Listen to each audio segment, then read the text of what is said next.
Meeting of March 28th, 2023. So I'll call the meeting to order. We'll start with the Pledge of Allegiance led by Nita. I pledge allegiance to the flag of the United States of America and to the republic for which it stands, one nation, under God, indivisible, with liberty and justice for all.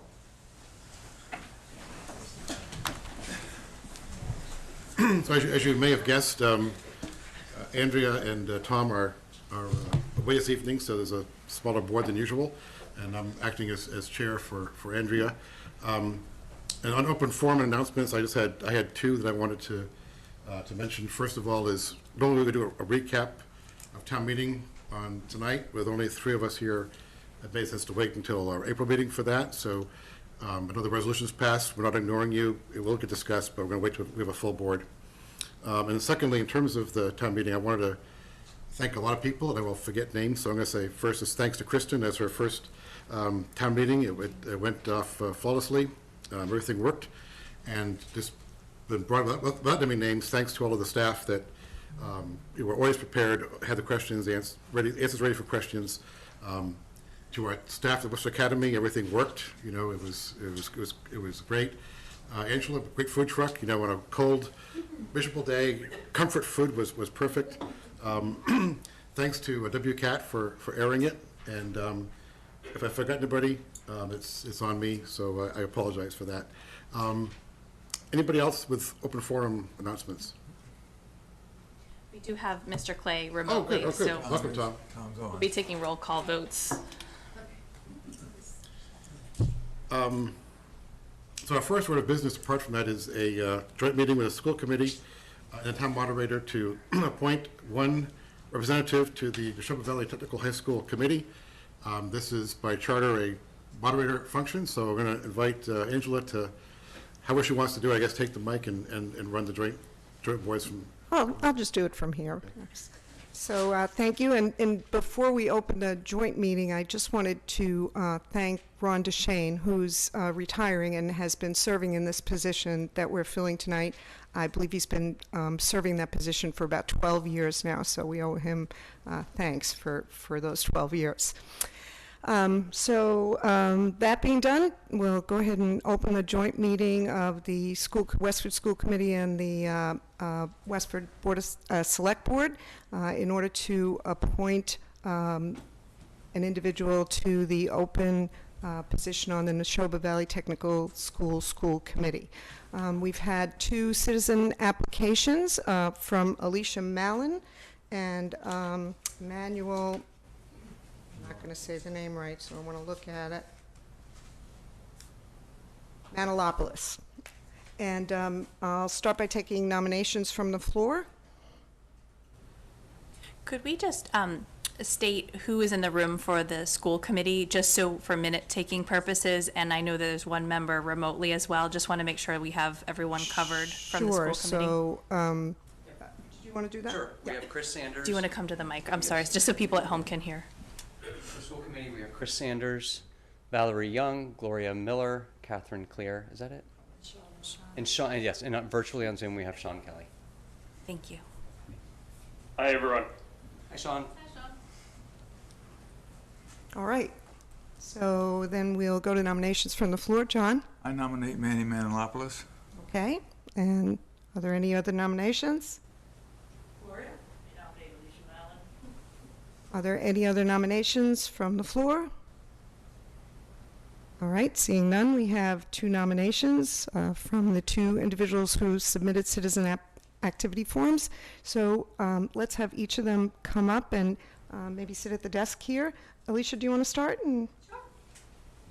Maybe you can tell us what your experience is that's relative to this position and why you would like to serve. Good evening, everyone. It was just a year ago that I was here with all of you. Alicia Mallon, 104 Plain Road, and I am currently the Westford alternate member to the Neshoba Tech School Committee. As I said in my application, I'm on 3 of their subcommittees. I'm a liaison to Westford CAT. It has been absolutely phenomenal working with Neshoba Tech. That is a really amazing group of people to work with. It's really a team effort over there. And I'm going to be completely honest. The only difference between the voting seat and the non-voting seat is the voting, because the alternates do the work, the alternates are there, where it is a team effort. I did apply when Ron decided he was going to retire, partially because the role of the secretary for the Neshoba Tech School Committee has been empty for a little while. Since the unfortunate passing of Don Ayer, the committee chose to leave it empty out of respect for his many years of service. And I've been approached by a couple members asking if I would throw my name in for the secretary position when we reorganize in the spring, because of my, experience, my tendency towards hyper-organization, et cetera. And we're not sure that I can do that as an alternate member, so that's why I applied. I am beyond thrilled that Manny is going to rejoin us. I think he served for many years, and that's a phenomenal wealth of institutional knowledge that we're going to get back, and I think that's great. So, I can answer any questions if you have them. Anybody have any questions for Alicia? But me. From the school committee? Danny, can you? Thank you, Alicia. Absolutely. Thanks. you- So I have a little brief profile I put on my phone because, as you get older, your memory isn't as great. So I have it on my phone, so I'm just going to read this. My name is Emmanuel Manilopoulos, and I have resided at 11 Butternut Road for the last 46 years. I was appointed to represent Westford on the Neshoba board in 2015 and served for 6 years until the Westford's board's representation was reduced by 1 seat. Unfortunately, I was the least senior member and lost my seat. This was very disappointing and beyond my control. I enjoyed working with my other board members and was involved in a number of subcommittees at the time. A little bit about my background. I was a director of guidance and counseling at Greater Lowell Vocational Technical School for 32 years. And after that, I retired and I was so bored, and my wife just said, "Do something, will you?" And so as if I didn't have enough, I went and applied to Nashua High School North and worked there as a guidance counselor for another 10 years, and I got out of my wife's hair for a while. I was elected president of the Mass School Counselors Association, which is comprised of about 1,000 members of mental health and counselors. And I also was president of the Mass Vocational Guidance Directors Association. I also taught for Fitchburg State College, working with tradespeople who eventually wanted to earn their teaching certificate to work in vocational technical high schools. So I'm excited, hopefully, to be back on the board with all my friends and Alicia. And I hope for your support for that. Thank you.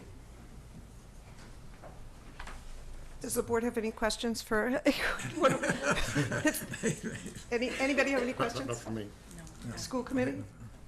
Not for many, but can anyone answer how it works with if we move, like, if the seat gets filled tonight for the voting spot, what happens?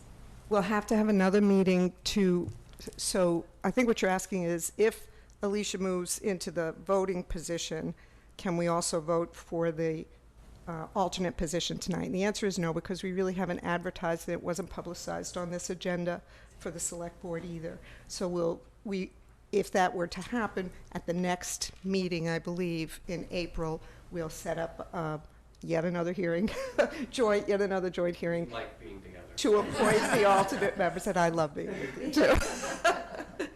Well, I actually have a question, if both of you would have put in for the alternate, if you're not appointed to this seat. Have you thought about that?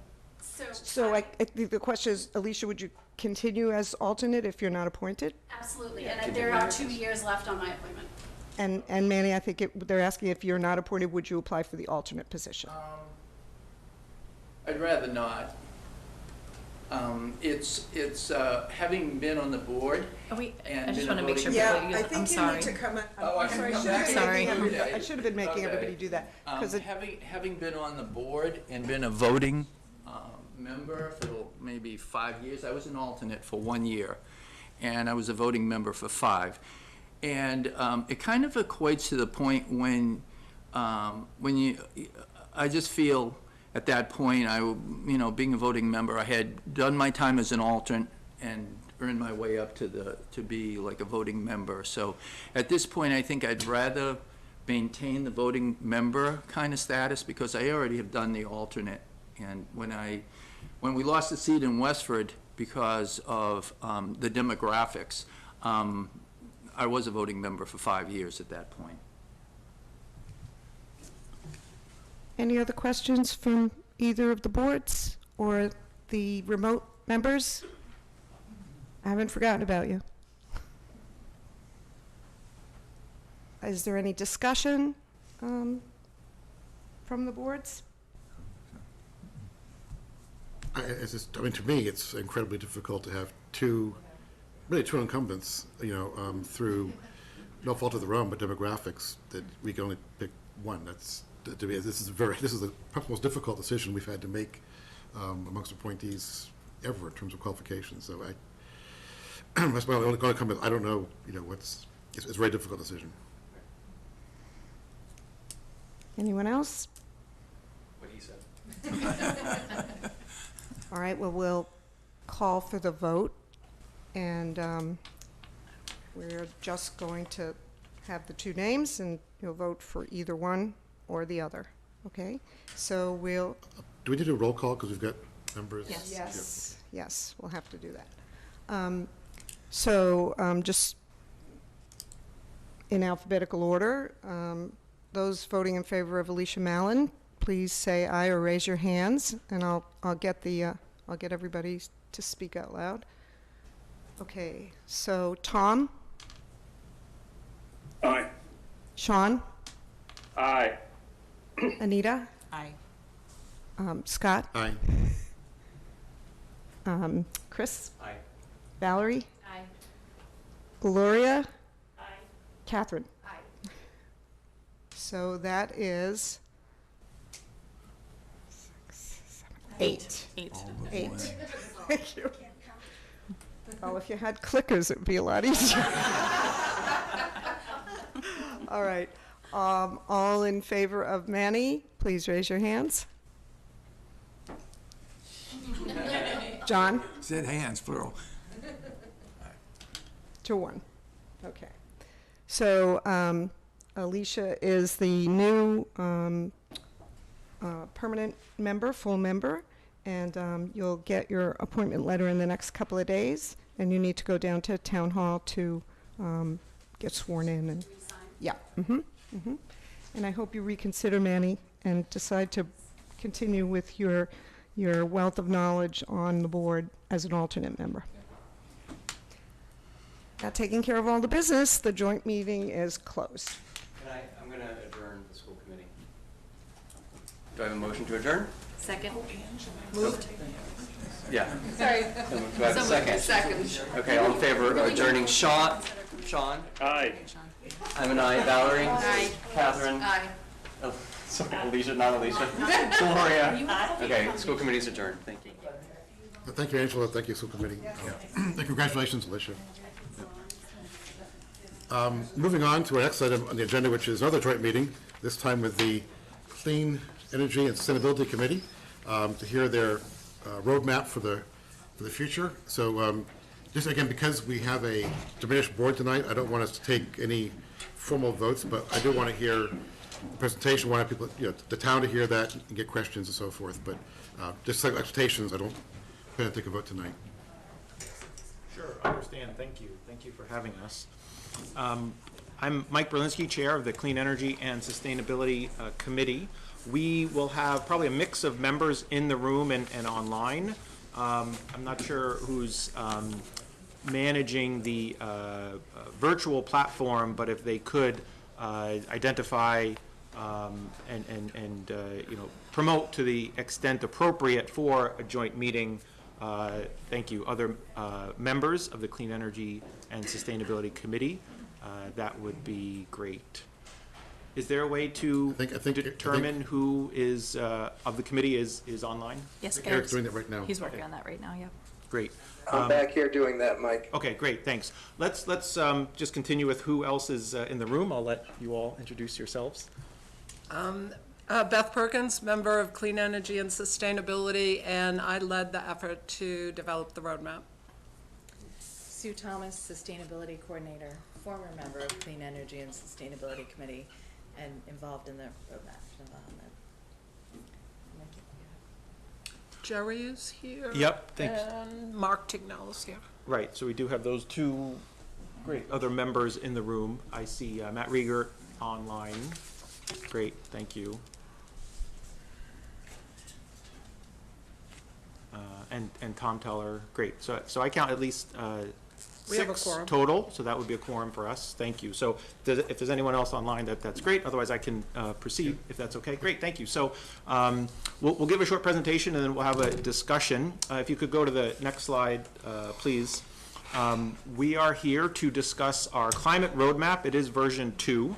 We will review some of the background, timeline, methodology. I'll just say we have been here before a couple times at the end of 2021, at the beginning of 2022, to give you status updates. So here, we chose this time because we have just completed the second version of the roadmap, and we're here to seek your endorsement.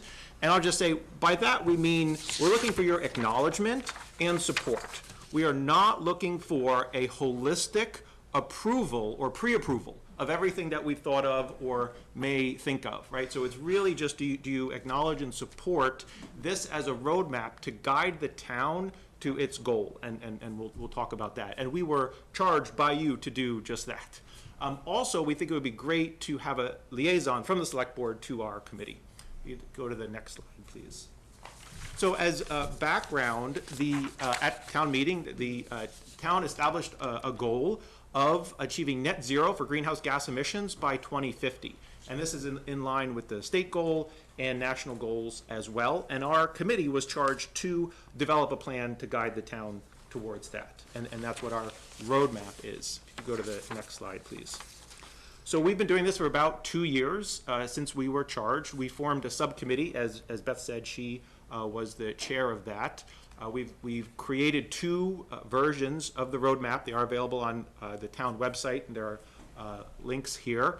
We did try to conduct extensive community engagement, both during, before, during, and after the roadmaps were completed. And here, again, we're here to seek the board's endorsement. Go to the next slide, please. Just a little bit more about the community engagement. We created and delivered a survey, got feedback back, and really considered that in creating the second version of the roadmap. We presented who we were, what we were about to boards, committees, departments, and other community groups. And we appreciate both the committee and the sustainability coordinator was doing this community engagement. Next slide, please. A little bit of background about how we created the roadmap. We looked at other roadmaps, the state roadmap and other city roadmaps. We did not create this anew. We didn't want to have to reinvent the wheel. And we think that Westford's roadmap is in line with state, local, and national roadmaps trying to achieve similar goals. If you go to the next slide, please. Part of the roadmap was to create an inventory, sort of where we were with our greenhouse gas emissions.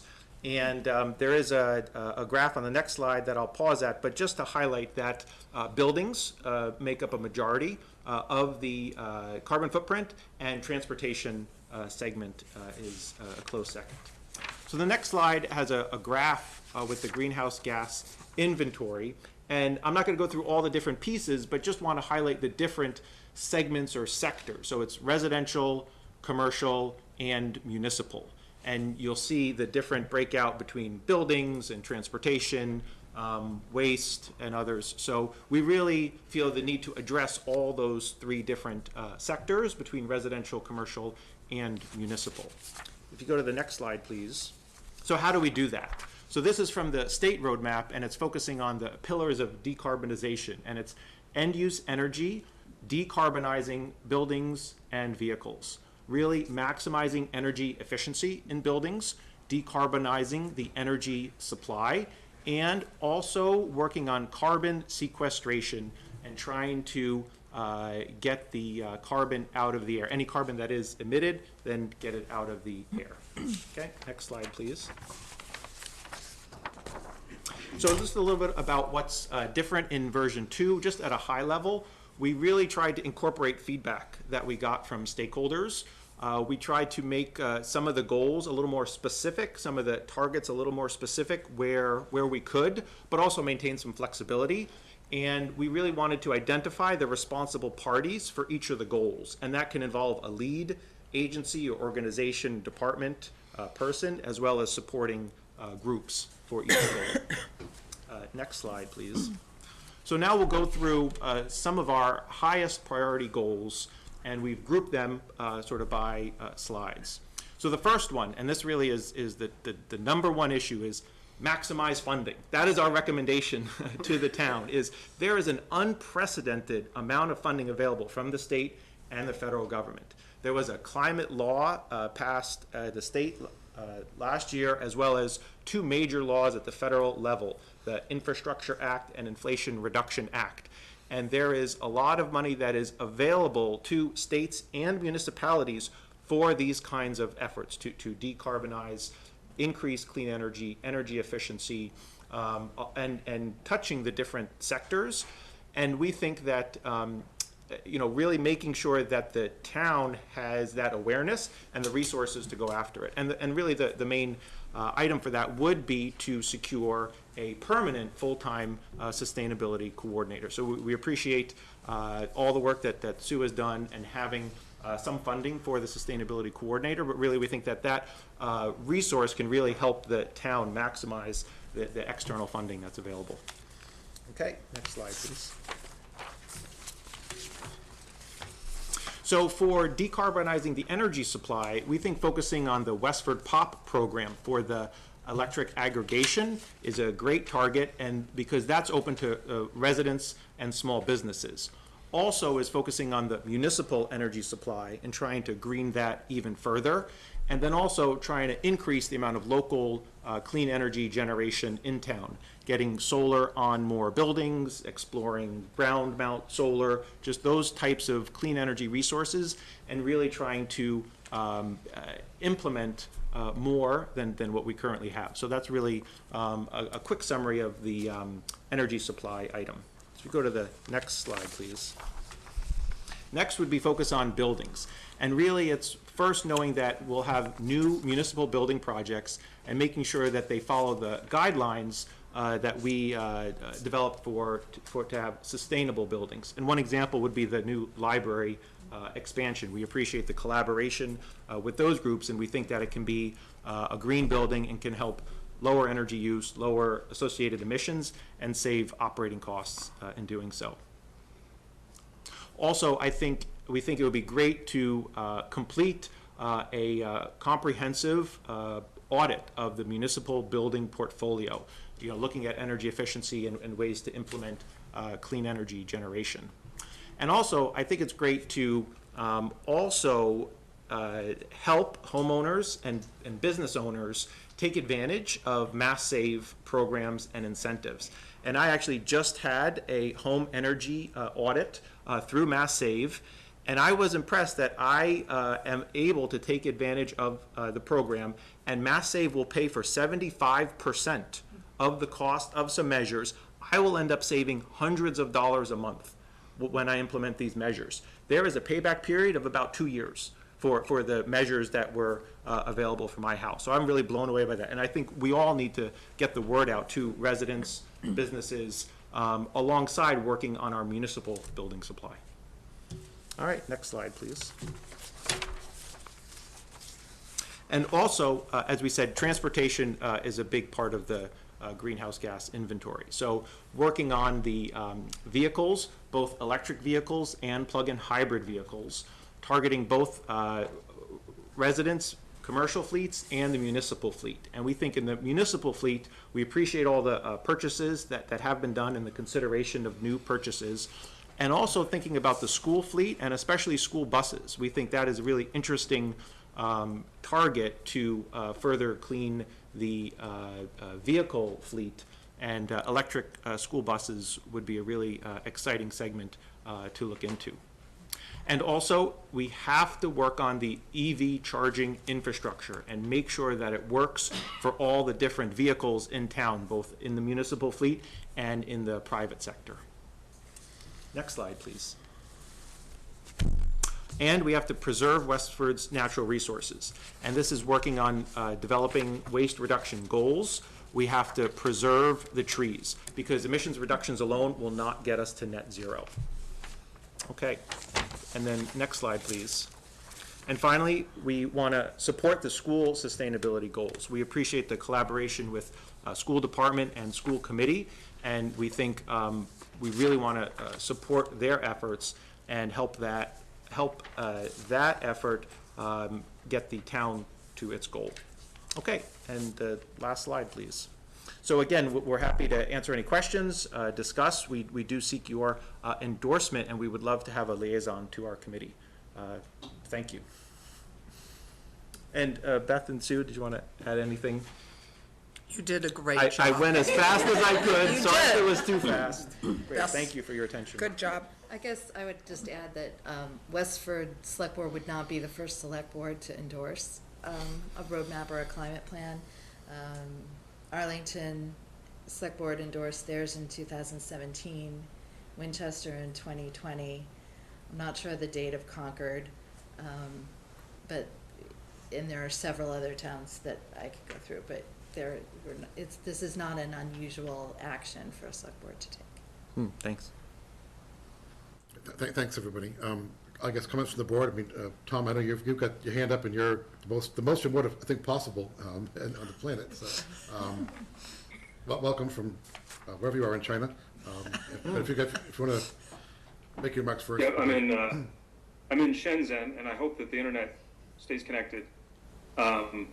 So just thank you so much for the excellent work. I love how specific this is. I love how actionable it is.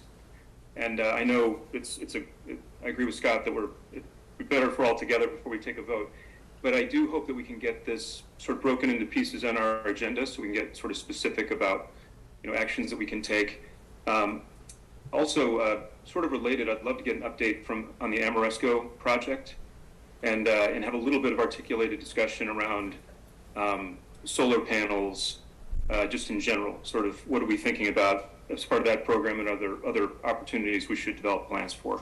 But thank you to the committee. I think I look forward to going through item by item and your recommendations and taking votes and making decisions as needed. Great, thank you. Yeah, I'd also like to add, you've done a remarkable job here. There's a lot of detail here and a lot of things to go for. In a lot of these recommendations, you're going percentages, like 10%, 20%, something like that. It'd be helpful to kind of know what the base of that is, because I have no idea, and we've got some near-term goals. I forget which one it is that we're supposed to do by September of 2023. And I have to look that up, but some of them are pretty ambitious.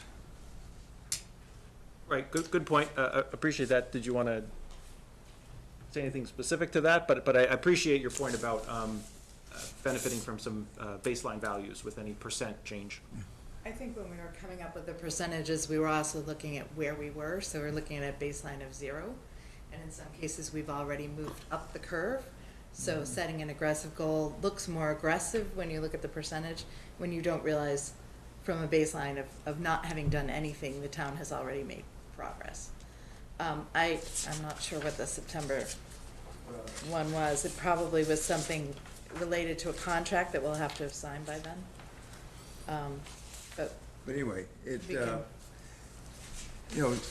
town itself accounts for about 3% of the energy we're talking about. Am I right? I believe you mean the municipal government. Municipal, the town itself, the municipal. Government and school part, yep. And we've had a tendency lately, we jump on a grant to get a car. But we have no real, we have the chargers out here, whatever level they are. And we need a plan, and I think you've alluded to that especially for somebody like the police department. There was an effort to put an electrical vehicle in the police department, and we didn't know really how that was going to work, where it was going to get charged, and how often. So I think a plan, just how we're gonna do the job with electrical vehicles or some kind of a mix of vehicles over time. And then the question is who's gonna do it and what's it gonna cost? I think you've got a lot of good goals here, but I was looking for a little bit more definition of that. I support what you're doing, and I think we're on the right track. And, so. Thank you. Thanks for all the work that you're doing. I know that there's a lot of work here that you've been very busy and you've taken on this huge topic. So thank you for all that you do, and thanks for continuing to show up to all of the meetings and working with all the other committees. I know it's a lot of work and you're spread very thin. I have a couple of more specific questions, I guess, and it was related to, so in the next version of this roadmap, well, actually, let me start with another question first. So with the first version that came out, were you asking, didn't we do an endorsement of the first version too? Or it was just approval to continue to move forward? Okay, gotcha. I was just trying to figure out where we were. Okay. So my next question is, so I remember when you were doing the survey, you provided a lot of the graphs and a lot of the survey back to us, and there was a lot of kind of like misinformation, or that I guess is out there, you know, in the community, and a lot of opportunities for education and awareness. And the part that I kind of was honing in on the roadmap was around the resident suggestions and just kind of the feedback from the survey. And I was curious about how your next steps are about, there's one piece where the resident suggestions list is like, you know, 10 points deep or something like that. And the next steps include reviewing that and kind of prioritizing what's realistic. And I was just curious if you've had a chance to do that yet, and just like how we would, what your next steps are, I guess, around general education and awareness for the community. Beth, do you want to start with that? Well, I would say we have not done like a all-inclusive review of all of the comments that came back and where we were going to go with each one. But knowing that a big part of the issue in town was lack of information about electric vehicles and heat pumps, we have a very close relationship with Westford Climate Action, and we're working with them to, you know, put on webinars in town. We were at the Westford Academy Christmas Fair, you know, providing people with information, and it is surprising how many people really want good information about, I want solar panels on my roof, but I don't know who to work with. I want a heat pump, but the guy who came to my house didn't understand them. So we are trying to attack that. In fact, at our last meeting, we had a company come to us. What was their name? Homeworks, who's worked with many other towns in the nearby area. They're a mass save company, and they go out to people's houses, but with the knowledge of heat pump and solar technology, and they can provide advice. So we're looking at ways that we can partner with people to get good information out to people. Okay, that's helpful. I mean, I do remember the heat pump webinar workshop that you did, and I think that was like well attended, right? So yes, that's great. Yeah. Everything has been very well attended. There's a large amount of interest out there, for sure. So my third question is it's a little bit more of a comment, and it's also related to one of our agenda items later on, which is around pay as you throw. And I know one of the points that you pulled out for the memo for us was also addressing reducing solid waste. And I just feel like that conversation or that piece might be a little bit more timely, especially when we're talking about whatever the new contract's going to be and how to really involve the Recycling Commission and making sure they're in leadership and in step with you, because they really are leading that solid waste reduction piece, the prevention piece. So I just want to make sure that, at least for me, that's top of mind of the other, in terms of the other things on the list. Thank you. Can I ask if Sue wants to comment on that? Would you? Sure. So some of you may remember that I served on the Recycling Commission for quite some time, and I've been attending all of their meetings for the months now to try to help facilitate the transfer of knowledge and to make sure that everybody is on the same page and thinking about the questions. But they are our resource. They're fundamental to how we perform solid waste functions in town. And so I'm committed to making sure that we partner strongly with them for any discussion going forward. And in fact, we've started to talk about when the RFP goes out, if the town has a wish to have an evaluated a committee that evaluates the RFP. I've been soliciting for interest and participation in that from the Recycling Commission.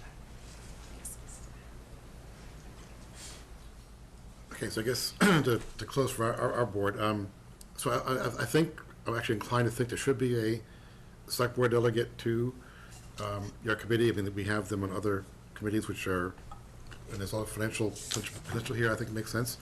I think we probably should do that in May when we have a new, we're going to have a board reorganization in May after the elections, so it probably makes sense for them to have that board look for volunteers or make the appointment. I know as part of the, one of the first recommendation is that full-time coordinator position, and we sort of discussed how we pay for that going forward. And so I think as we go through the year, as I said, I think 2 weeks ago, I was impressed with, I think it was at the Cameron Center, we looked at the cost for a new HVAC system, and we had a very high price point. And then Susan came in and said, yeah, but you can get 6 figures here and 5 figures there. That project alone could pay for somebody who knows what they're doing. So this kind of, I think, like, keep track of that, grant money, cost avoidance, whatever it might be, to sort of explain that this is a net gain for the taxpayer. I guess the question I had, one of my observations is solar panels are great on town roofs and school roofs, but there's only so many of them. And I was looking at as part of our town meeting, looking at other towns' overlay districts, because the recreation overlay district. And Carlisle has a photovoltaic overlay district, actually several of them. I don't know if you've been working with Carlisle, Susan, has that done anything for them, or there's a lot of interest in that? They have a huge canopy at their school, which is actually quite beautiful. And that's the municipal piece. They have a smaller rooftop assembly on their schools, but it's really the residential component in Carlisle is putting solar in, and they partnered with a vendor several years ago and had a huge Solarize campaign that brought in a lot of solar. So they've been very strategic, given their limited municipal sector, in placing it where it can bring the most value to them. Also, to follow up on something John had mentioned in terms of charging of police vehicles, anyway, I think we think about working with capital in the future years, because if we're going to have electric pickup trucks in the highway department and electric sped vans at the schools, wherever we're going to have these sort of nexus of vehicles, we've got to have some kind of infrastructure there, and that usually means capital. So I think thinking through that in the coming budget cycle would be helpful. Well, that's where, if we partner a fleet with a solar canopy where we're parking, you could even put energy storage there to stabilize the grid. So if we're starting to think about bigger projects and bigger planning, there's a lot that we could choose to do or evaluate. Yeah, I mean, just made me think about how maybe, I wonder if we should have a more formal seat on the Permanent Town Building Committee, where there's a liaison from the Clean and Energy Sustainability, so it's a little bit more formal. Wait, really? It's not listed on the Permanent Town Building Committee? Do you guys have a seat? What do we have a liaison? A liaison, oh, okay, gotcha. Well, I was just thinking if there's that formal piece, especially thinking about big projects, every I think that's town a good building is idea. big It would be a project. great idea, yeah. Yeah, because with the library, another one where sort of after the fact, we're bringing in, because that was partly because of the age of the original design back in the teens when we proposed it, but even so, the knowledge base, even of our architects, is they hire consultants, right? So if we have our own consultant, that makes sense to bring into play. So yeah, I think, I don't know if it's a liaison permanently, or if maybe we should make it a seat. That's fine. However we do that, but it should be, I think there's some kind of a formal process. Maybe we can make it more formal.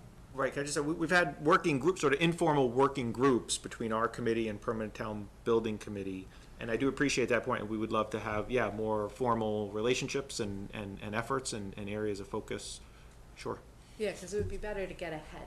Yes. And do it at the design stage. I know, that's always the rather than key. chasing our tail, because I would say the last 6 months, it's been about chasing and trying to catch up, and avoiding that rework would be great. Yeah, and the problem with both 51 Main and the library was that it predates a lot of this Right. work, whereas Cameron came more timely, just from the standpoint of getting any bids, so it's that kind of this thing, but, okay, and I guess just one other thought, and, you mentioned Mass Save, so just for those of us who are listening, so how does that, is there a cost to bring Mass Save in? Is it free? Is it, and then I guess just for the benefit of those listening, saying, I heard I could have hundreds of dollars, how do I do that? Right, sure. I'll start and please add, but the state has this program. I'd say it's an energy efficiency deployment program called Mass Save, and residents and businesses can take advantage of a free facility energy audit, so a home energy audit, and someone will make an appointment, come to the house, and do a pretty comprehensive assessment of energy use, tightness of the building, efficiency of all the heating and cooling systems, and then make recommendations for ways to make improvements, maybe upgrade an appliance or system or something like that. Some of those small changes will be at no cost, and some of the bigger changes will be at a low cost to the homeowner, because the state will pay for much of the upgrades.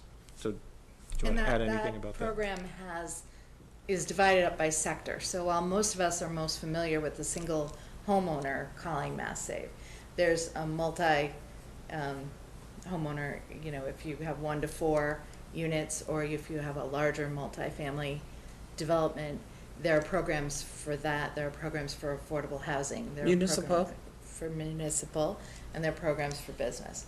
And what's happening is that the federal money often is being channeled through the state agencies. So the Mass Save program is getting more influx of money, not only from the climate bill, but from the federal legislation as well. The state is deciding the states are given the option about how to allocate that money. And so the EPA will give money to Mass DEP and say, Mass DEP, you develop a program. Similarly, Mass Save is receiving some of those federal monies. And that's why there seems to be a lot of opportunity for everyone, and Mass Save is all about infrastructure, energy conservation, and retrofit of our buildings, and all buildings. So, but as a resident, there are many, many Mass Save contractors who could come to your home. I know I've gotten 3 flyers. Homeworks came to my house today. I wasn't home, but I left instructions with my better half. And we were very pleased with the outcome of that, because Homeworks gave a realistic trade-off about the choices we had, both with looking at the carbon reductions we could make, but also what the payoff period would be for different improvements. So some of the Mass Save vendors have a greater level of expertise and experience than others. And the reason we're kind of looking at this one is they're very large, they've been around a very long time, and they have a broader perspective when they're going through your home. They're not just handing you they will hand out free things, by the way. We got a little water aerator that we must not have replaced when we changed a faucet. But so you'll get free stuff right on the spot, as well as this advice. So it's a really valuable thing, and you can do it every 2 years. So don't feel like, oh, I did it 5 years ago, I'm done. You can have it done again. Thank you. Thanks. One last question from me, then I'll go to the audience, but have you been, maybe you already have reached out to the Housing Authority in Westford? Because I'm thinking about, there's 100-some units there, some of them are pretty old. That might benefit Not the from. Housing Authority in particular, but the Affordable Housing Trust. Joni and I, Joni serves on the committee, and I've been sharing a lot of information back and forth with her. Okay, I should introduce you to our housing director, because there's especially the ones at Tadmuck Road are rather old. Okay. I'm sure there's improvements we could make that would save, the money for association basically is how it's kind of constructed, so that'd be good. John? I just wanted to correct something. I was mistaken. It was not 23, it was 2025, and it was increased the number of homeowners that took advantage of this home energy. And of course, I've been getting flyers all along, and it's just a matter of picking the right one. Right. So So I think everybody should be aware of that, so it's really about getting out information, but your goals are 50% by 2025. But I think it's realistic, given the amount of promotion and everything that's going on, and Mass Save, I believe, has started to track the data more thoroughly, so we can see how many homeowners have had it. When we did version 1, it was very hard to get that data because nobody was looking at it. So now we're starting, we should be able to reach out to them and know, regardless of what company you got your service from, how many homeowners in Westford have received an audit.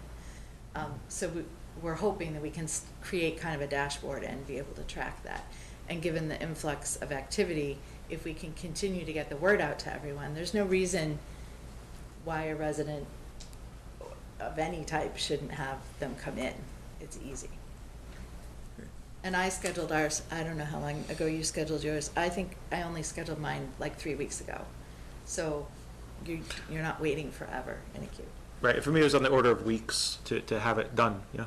And I guess another example of free stuff on the spot, they changed all my light bulbs. Like in my house, I'm like, what? You just have that? Oh, yeah. Yeah. That might go away soon. So be careful about the light bulbs. I'll just be candid with you. Because light bulbs are so prevalent out there in the market, LEDs now. So just, they, as they run out of their supply, they may not be resupplied with more light bulbs. So I guess that's an incentive to go get yours done right away if you haven't replaced all your light bulbs with LEDs yet. So thanks. I know there's at least a comment from, at least a question from Emily. So if anybody in the audience want to raise your hands, but first, Eric, if you can promote Emily, please, or. Eric is sort of like the Wizard of Oz, man behind the curtain.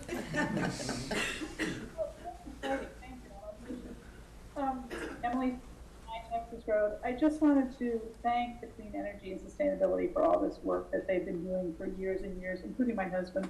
But it's just so great and finally all in one place and up to date and ready to go. My question is addressing the select board. Tonight or whenever you vote, when you're all back in session, I really know that you will endorse this, but I hope even more that you will pledge your action and leadership to make this happen for our town. I met on another reason with Kristen last recently, and you are her bosses, and you are really the ones who drive progress in Westford. So I would hope that you would take this personally. Maybe each one of you could be a liaison on some committee that relates to clean energy. I'm thrilled, Anita, that you talked about that two-way street, having being on other committees that are thinking about it. But also, I would like you each to get your house audited by Mass Save, so that you can come back to Emily. You have to wear a button. What it looks like, and this is how easy it is, but please be active, please take steps, and please step out into this new progress that the town has made because of this group. Thank you. So I have to say that my first exposure to this sort of concept was Sunrise Westford, who was looking for a speaker, and that they somehow they settled upon me because they probably couldn't get the first, second, or third choice. But it was great. But you see that kind of. I think Ellen was there that day as well. I know Beth, you were there. Yep. It was great. It was infectious enthusiasm. So yeah, that kind of even youth involvement is also infectious. Yep. So yeah, I'm into this kind of thing. That's why I was more specific, because a grand plan is great, but at some point it becomes about logistics. Where do you put the stations at Howard Barn? So that's kind of I'd like to make sure we get practical steps that as opposed to the lofty dreams that stay sometimes lofty dreams. So thank you, Emily. Anybody else? Edith. Hi, best friends. Edith Joe Blythe, 3 Fieldstone Drive. I think one part of the discussion that was really notable is that this is really a guiding document and providing the architecture of what the future should look like. You all know to some degree my background, and I think adopting that concretely as something, as a vision that you want to pursue is useful in itself, right? Stating outright that this this roadmap and the concepts behind it are what Westford wants to integrate moving into this future towards 2050 is the right number one thing to do and requires an endorsement as soon as possible, quite frankly. And from that, I think it's easy to then create specific veins and plans that have very direct implementation for specific groups, right? To start to have individuals meet with people and look at the funding that's appropriate towards that. But without taking the first step, it's very hard to create the pathways required to implementation. So I guess from my own individual perspective, I would personally urge the select board to take the soonest opportunity to honestly adopt the really wonderfully created climate roadmap as is. I don't know that it really requires any, it's version 2. How many versions do you want? I don't really know that it requires even a third version because it contains all the detail that's necessary to make a commitment and to start the implementation process. And, CEASC, they're pretty rigorous. They will make sure to fill in the gaps as they come. And by taking an innovative step, like they talked about, you'll be able to apply for grants early. You'll be able to get the innovative cutting edge stuff and ensure that it's implemented in time and use complement, this as an economist, use complements, right? Goods and services in order to make sure that you have, you want the car and you want the electrification at the same time. That funding, usually the innovative funding is the largest amount and it comes early to early adopters. So sorry for the rant, but thanks for your time. Thank you. We have one more online commenter. Okay, Eric, could you promote Barbara?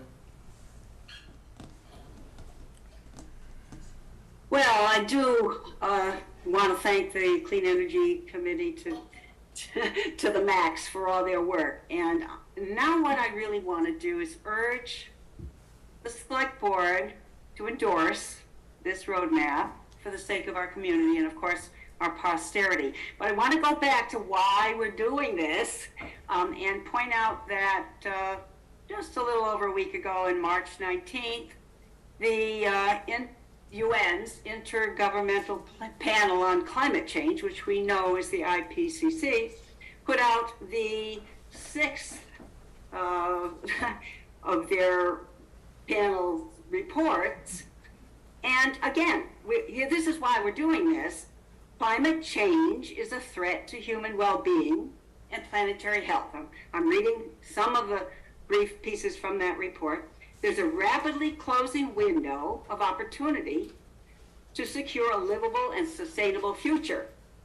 Human activities, principally through emissions of greenhouse gases, have unequivocally caused global warming, as the scientists all have said. Global greenhouse gas emissions have continued to increase from unsustainable energy use, land use, lifestyles, and patterns of consumption and production. So finally, what we're looking for is this goal of limiting the CO2 emissions to 1.5 or 2 degrees Celsius. And we really should act now. It's not something we want to just keep on putting down the road. We really need to act now. So I just wanted to bring that up because this is the overriding reason we're doing this. Thank you. Thanks. And I just said, I'm not, no one is sitting here saying we're not going to do anything for the next, however many, we want to keep on proceeding. All I'm saying is that I want to wait to have a full board to actually make that kind of endorsement, that's all. But certainly, full speed ahead with whatever you're doing right now, by all means. Anybody else? Okay, well, so thanks very much for your work. Thanks for your time. And Great.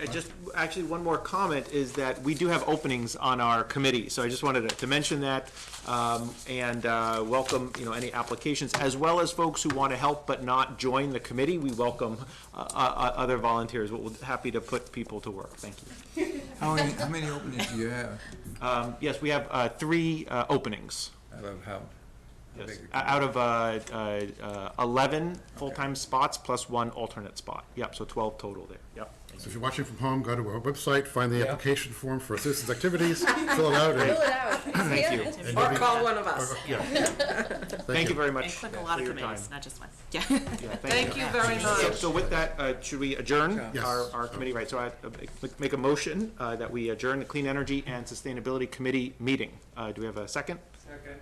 Okay, thank you. Let's vote. All those in favor, can I see hands and call names? So that's Mike, Beth, Mark, Jerry in the room. I see Matt, and Tom. And Tom. Online. Great. Thank you. So we are Thank you. adjourned. Thank you very much all. Thank you. Next item on the agenda is the consent agenda. So we have a request to approve the following. Town Common and Bandstand use. The event is the Easter Sunrise Service for First Parish Church United.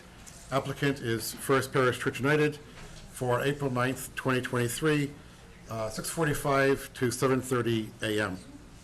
Second event, Mental Health Awareness Month event. Application is Ray Dick. It is May 1st, 2023, from 3 o'clock to 4:30 p.m. Third event is Mental Health Awareness Month flags. I got to check my bifocals here. The applicant is also Ray Dick, May 1st through May 5th of 2023. And finally, application for Memorial Day in Westford.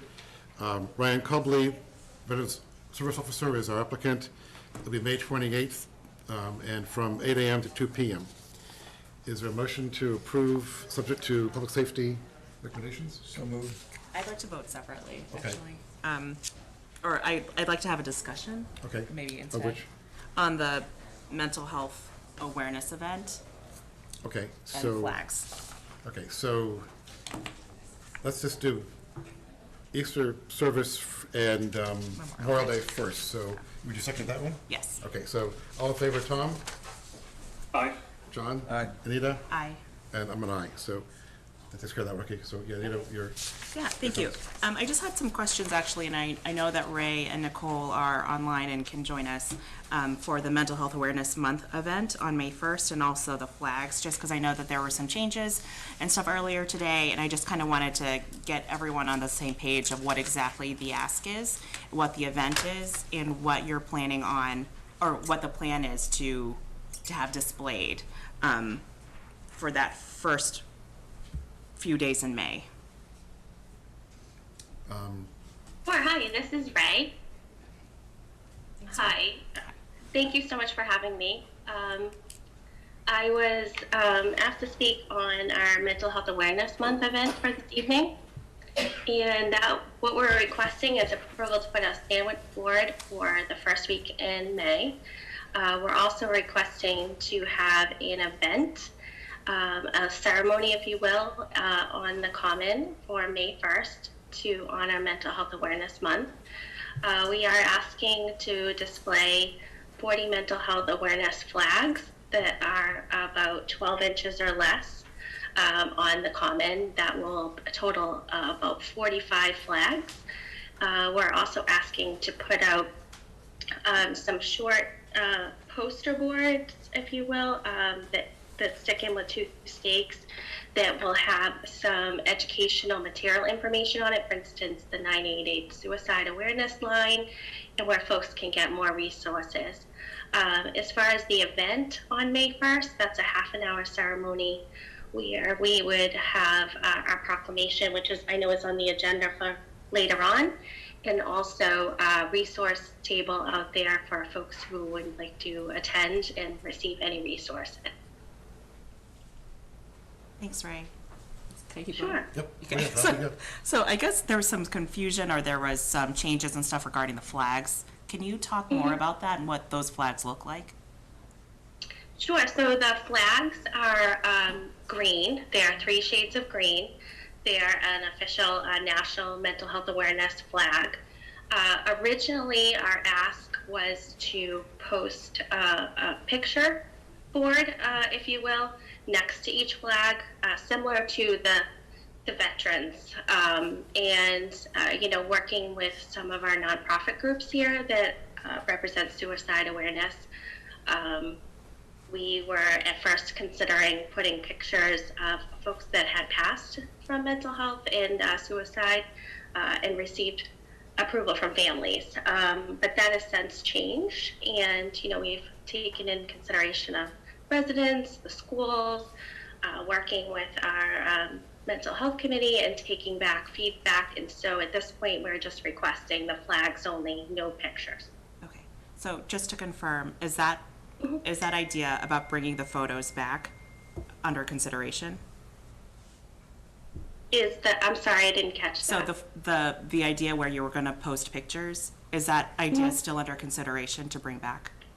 Or is that squashed? Okay, thank you. All right, those are all my questions. Thank you very much. Okay. So I guess back to, is a motion to approve events B and C on the mental health awareness? So moved. Second. All those in favor, Tom? Aye. John? Aye. Nita? Aye. And I'm an aye. Thanks, Ray. Thank you.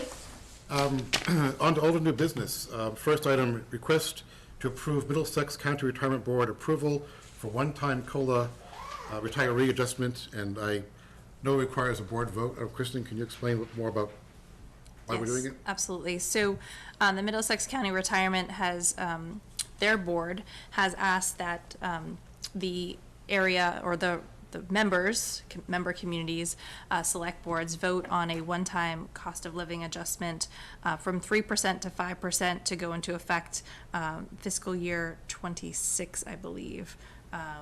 There's been no adjustment really been made. There's also a 1% adjustment to go into effect fiscal 24. So they are looking for a majority vote from area select boards, and if they get that majority vote, they will move forward. So they are looking for this vote before the middle of June. So if you're not comfortable in making that vote today, we can certainly put that off to another meeting. So if majority of boards do not support what I just did, it says a 3, and if majority supporter goes to 5, is that the deal?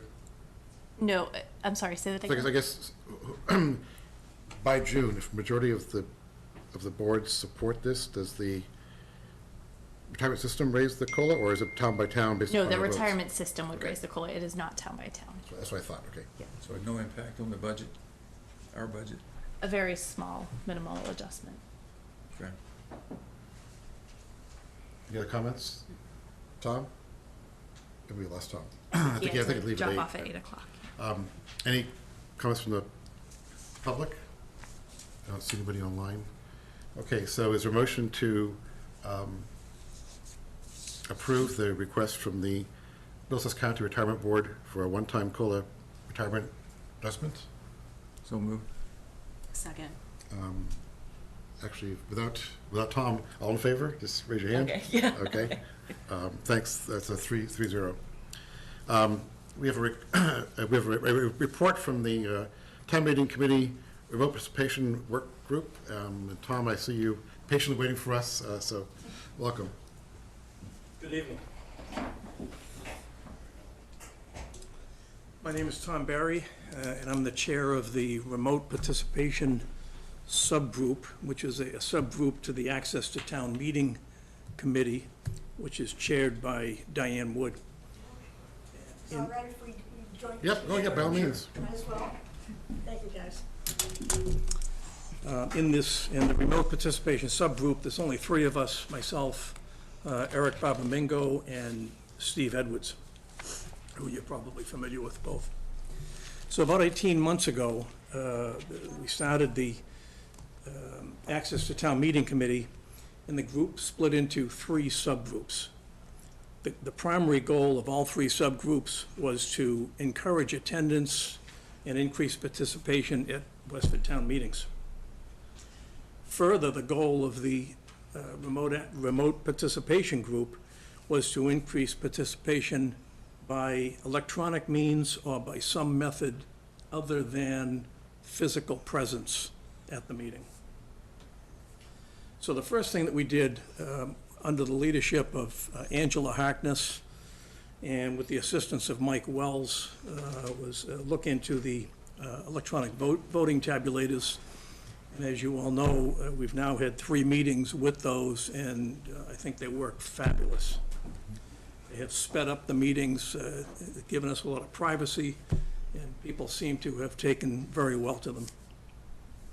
So Westford, as you know, has a population of about 24,000 people, about 18,000 registered voters. And over the last 4 years, we've had an average attendance at town meeting of less than 400 people, or about 2.2% of the registered voters. Saturday was a good turnout. We had 403 residents, voters, I should say, probably because of the 51 Main Street article, although that dropped to 213 voters after lunch. That has always been a problem. People leave for lunch, maybe they get full, they don't come back. So the remote participation group has been looking at options to allow Westford residents, Westford registered voters, I should say, to either physically attend Westford's town meetings and vote on articles presented in the warrant, or attend by some other method other than physically being present. This has turned out to be an incredibly difficult and complex task with questionable legality. Do you want your slide? There is a slide, Do you yeah. want your page up? Yeah, that'd be good. Eric, do you have that? I'm going to continue on. So we've researched 3 methods of possible solutions. The first one we got from Salem, New Hampshire, similar sized town to the town of Westford. In Salem, what they do is they have a couple of meetings in January, February, where you can either attend physically or remotely, listen to all the items. They update the articles, the warrant articles, and then at the end of that meeting, they send out paper ballots to all registered voters. And registered voters then have to return them to town clerk within a couple of weeks. That works great in Salem, New Hampshire, but I'm told by town council, Greg Corbo, that it won't work in Massachusetts, because in Massachusetts, there's a 1918 law that says that voters must debate and vote on matters in person. And he says that in order to go this route, we would have to amend the state constitution, which is virtually impossible. So the second method is what we call the 2-meeting method.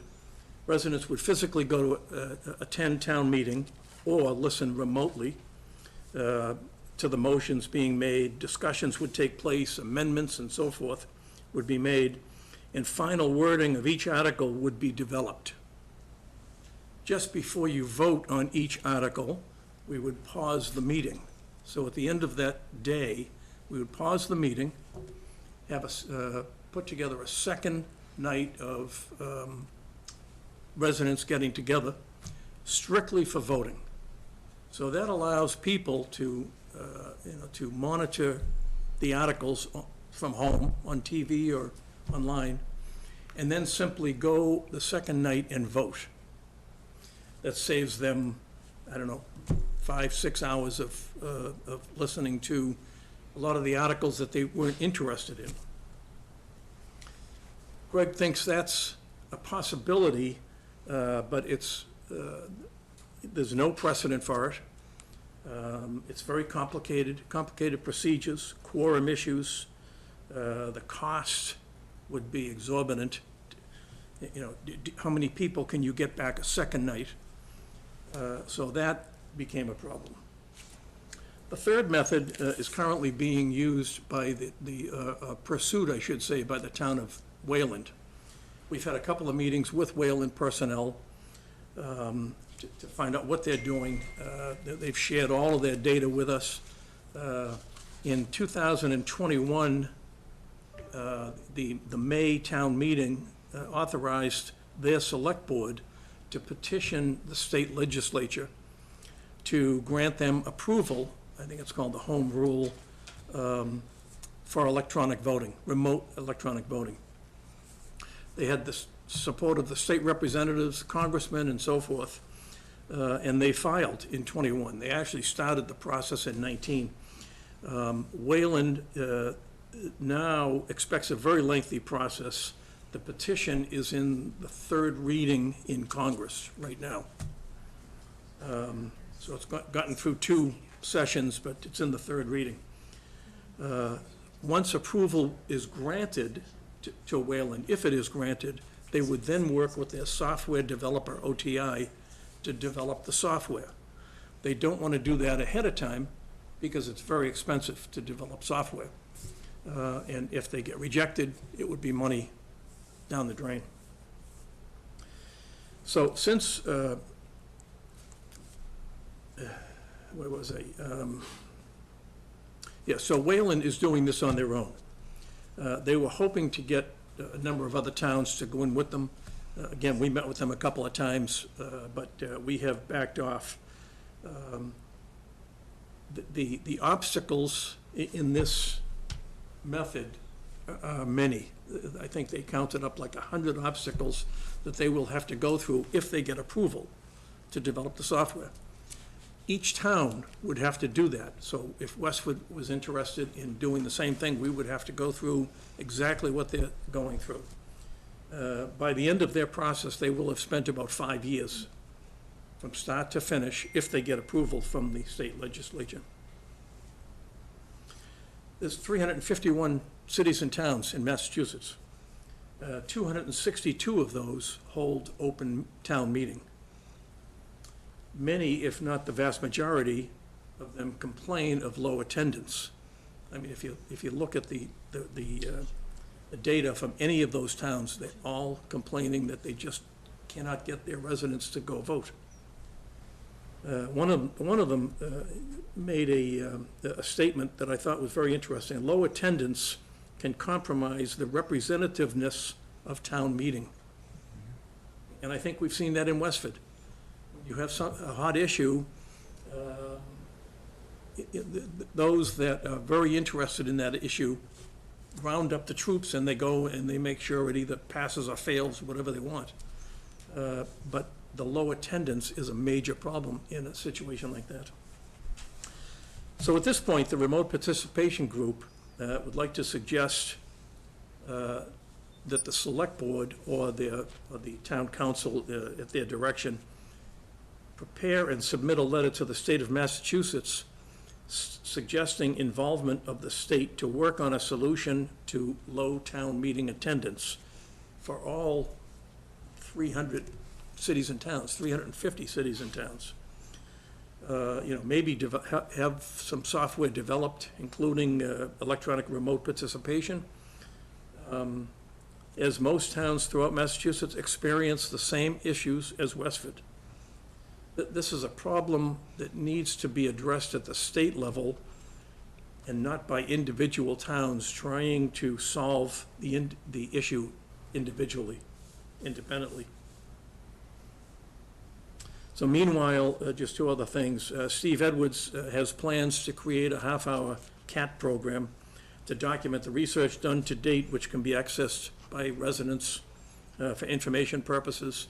It will also serve at some point, if another group looks at remote participation, it's a good summary that they can start with. I personally will continue to monitor the progress made by the town of Wayland. I'll work with what they call the Elvis Committee, electronic voting, something, to see how they make out in the legislative process. That was the hound dog. And I think that's about it. I'll add that, Yeah, that go ahead. Wayland is in a unique situation because if they're going to develop the software, they're using the same vendor.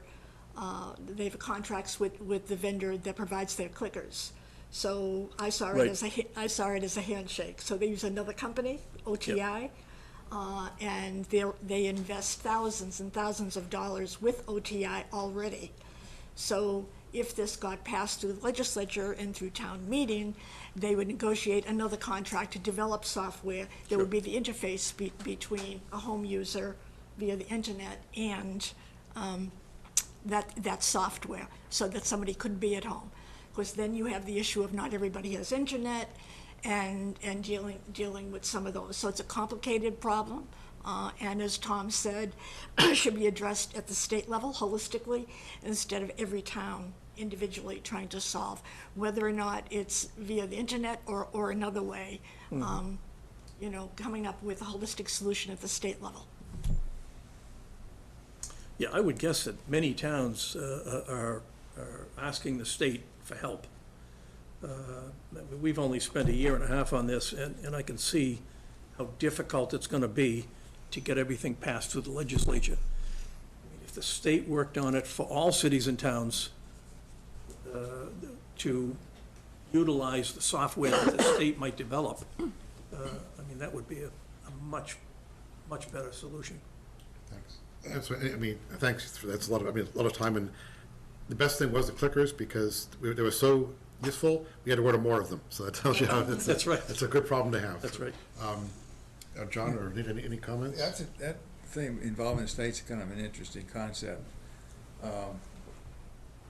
I thought that that either Concord or Acton had some kind of remote voting. Is that just? Not that I'm aware of. Okay.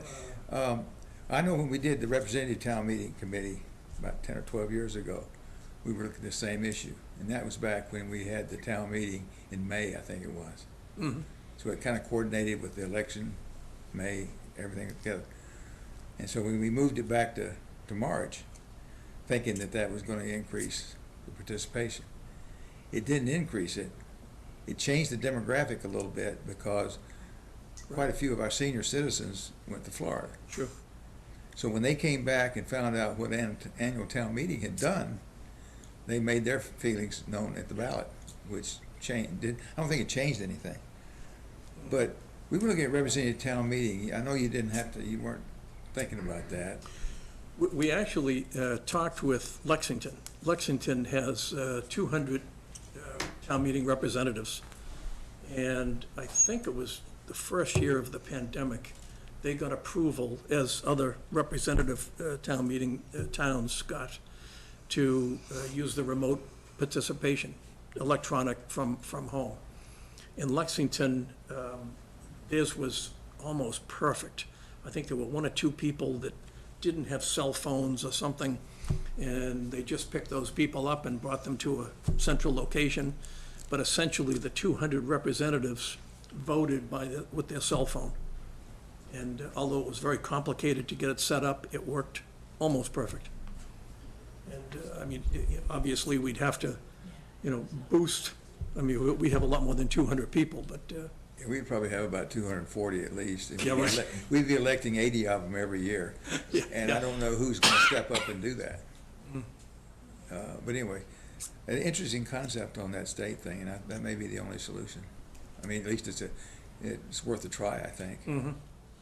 So the ask of select board will be to sign, if we draft a letter or work with council to draft a letter, eventually being sent by you guys to the state.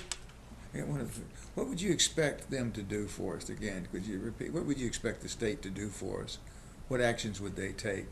I don't think it would happen right away. I think you would need a number of towns asking for a similar request.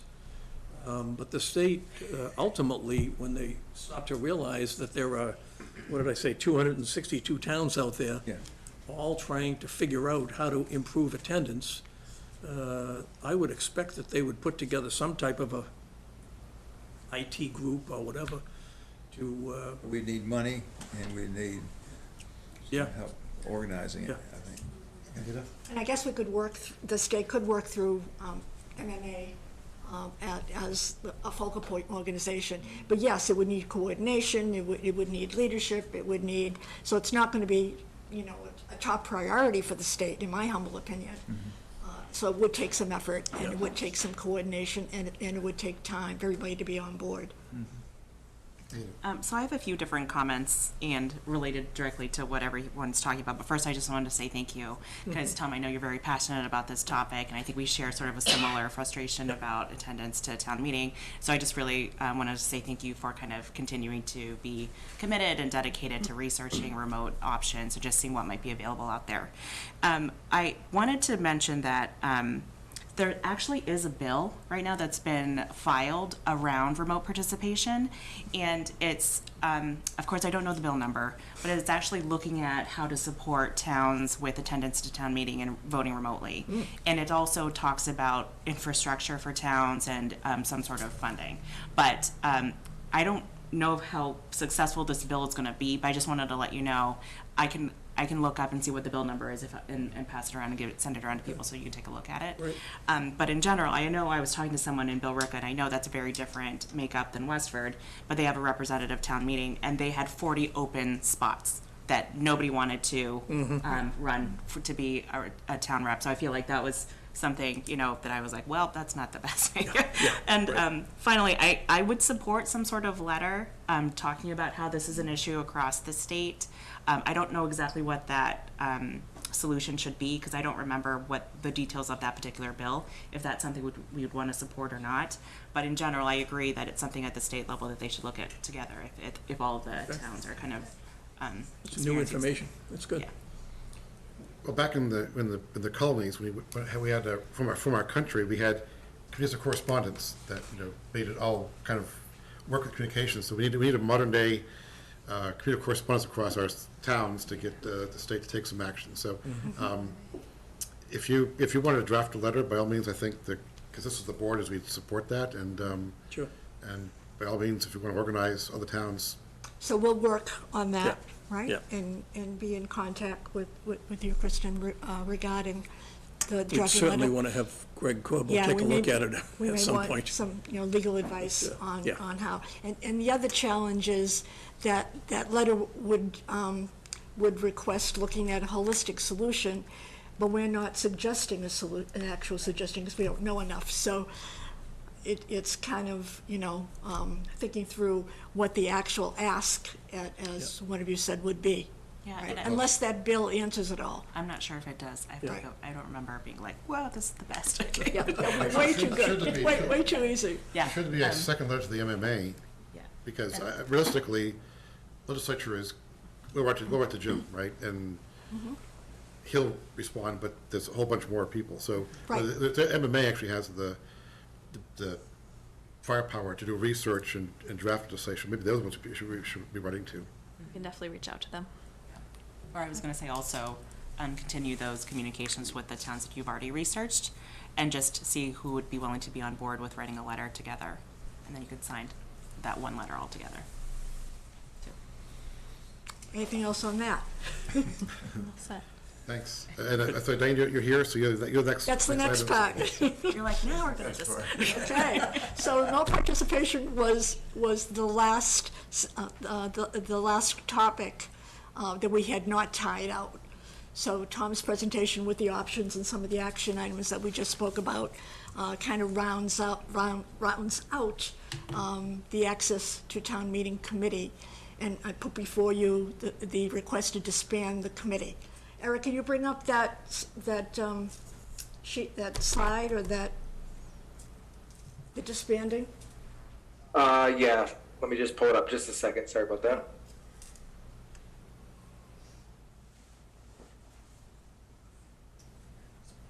So I'll talk while Eric is bringing that up. So the charter was established back in the summer of 2021, and you can see it there. We delivered the set of recommendations last April of 2022. But just going through this, we have 11 members, had 11 members on the committee, established in July of 2021. That's a list on our website page of all the documents associated that we've delivered that support increasing attendance. So they're live, so people can look and see what, and you can move down, Eric, a little. The most recent ones were the childcare recommendation and the date and time consideration. Those are the two most recent ones. All the others were presented in April of last year. So really haven't, done a lot more in that space.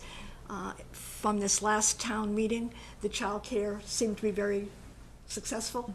We had 12 students, 12 kids signed up. And I think that was the maiden voyage for the first round. And that needs to be refined and communicated. And I know Michelle Collette will be on top of that. So it was the first round. It seemed to be very successful. Kids seemed to like it. And I think some of them even went outside, and we had some members write some comments, to us about it. So I think overall, it's a great starting point for offering that type of service. And it just needs to be expanded on and refined. So Eric, next slide. Next, further down. So those are a couple of bullets regarding the conclusions. As I said, moving forward, we need to refine and keep on top of ongoing implementation. Communications is the biggest barrier, I think, in everyone's area, whether it be attendance at town meeting or clean energy. It is at the core of keeping the voters. And my line is, some of us live in our little bubble and we know everything, right? Because we're involved, and we don't take into consideration the average resident who works, who has small children, who has a life, that are not as ingrained in what's going on. And I think some of us take that for granted. Oh, they know that. They know that. They don't. They really don't. That's why communication is so critical, and holistically across the town. So as I said, we hadn't made any new recommendations since April. We've recently updated that recommendation list to include the remote participation recommendation and the child care and the date change, and that was in the packet that you have before you. And I called out the most recent town meeting in October. Most of those needed improvements were operational in nature. Keep the noise down, put more signage up, make sure the seating is, and on Saturday, one of those operational improvements was someone suggesting that the lights be turned down at the front, right? Which worked wonders. So that helped cut down the glare. And someone else made a comment about the time clock just being too bright. But they're all, minor improvements that could be made to make attendance more pleasing for everybody. Whether or not they would get more people there, if this was more pleasing, is to be seen. Town moderator's page has been updated. It's got some great information. And also the town meeting, website. And, attendance really is heavily influenced by the topic that we're talking about, as we all know, whether it be a teacher override, whether it be 51 Main, whether it be the library or Drew Farms, whatever it may be. And you can see, Eric, go down a little more, you could see the range of attendance. When we had it out in the field during COVID, we did take a hit from attendance. So I think that drastically impacted the number of people who did attend. And just via these numbers that I'll attribute to Valerie Young, thanks Val, for pulling together the difference from being out in the field and having town meeting outside, attendance at those events versus now coming back. So now we've had 2 events inside, both of the academy. I thought was successful. I think there was an increase in numbers if you compare it to being outside on the field. But again, on the right-hand side, you'll see the topic discussed, and you'll see numbers fluctuate based on that. So I think it's a matter of communication, staying on top of the improvements, and making sure that there's ownership, and making sure that the communication starts very, very early, and that people are aware. And that in time, as I said, childcare I think was a hit for one. I know, maiden voyage again, but Michelle will stay on top of it. She was all excited. She now knows she needs maybe another staff or two to be able to, accommodate it and do more things. So I think it's a learning experience, and we just need to build upon that learning experience. So because of all of that, the ask tonight is, we've delivered, the committee's delivered, and we're asking to disband, suggesting we disband. And aside from the remote participation, right? A couple of tasks there, we're really at a standstill. The other challenge was having a committee of 11, which made just meeting quorum a challenge in itself. And, interest has waned a bit since we initially put out some of those numbers, so it's difficult getting the commitment. Any questions? First, it's, thanks for your time. I'll make my remarks last. No, I think you did a great job. Yeah. Appreciate your effort. It was a great team, so, Thanks for the effort, and I, if nothing else, the clickers, I think, were a huge success. You think how many times we had to do paper ballots, and then, somebody dropped one, and so you read, it was, right. Yeah, the whole flow was broke. Think about attendance, it broke up the flow so badly that people would leave and not come back, so, I think you did some great work, and appreciate that, and, I don't know if anybody else wants to, chime in. Ellen, you get up to speak, or are you getting up to leave? I'm afraid my dinner's waiting. Okay. Didn't want I to. really wanted to talk trash with you, but it will have to. Okay. Sorry. Good night. In that case, is there a motion to disband the Sorry, I just wanted to say first. Okay. Yeah, I also wanted to say my thanks, because I know that there's been a lot of work, and we had 2 very productive committees present today, and there was just so much stuff that you presented and have done, and my kids were a couple of those that were in the trial run of the childcare, and they had a really great time. They missed their screen time though, so which is why they sat with my husband in the bleachers for the second half after lunch. But they had a great time, and I thought it was a great event, or a great first run. I think we just needed better signage, but other than that, it was great. Yeah, I definitely agree, and that's what I heard. The kids had a really good time, and it's staying on top of that all. So driving it, whether it be from town management level, from town moderator level, and keep that progress up, and that's going to be, because it tends to fluctuate, and then we forget about it, and goes down, and then it goes up again. So I think that'll go a long way to building upon all the recommendations that were made. And the websites point out to contacting the town and or our town moderator if anybody has any suggestions or questions. So the community is still welcome to jump on board. And Angela's obviously will reach out, as she has in the past, to maybe the league or other people if there's specific questions that come up or wanting some input. So there's an audience out there to get some input, but meeting monthly with 11 people does not make any sense, from at this point moving forward.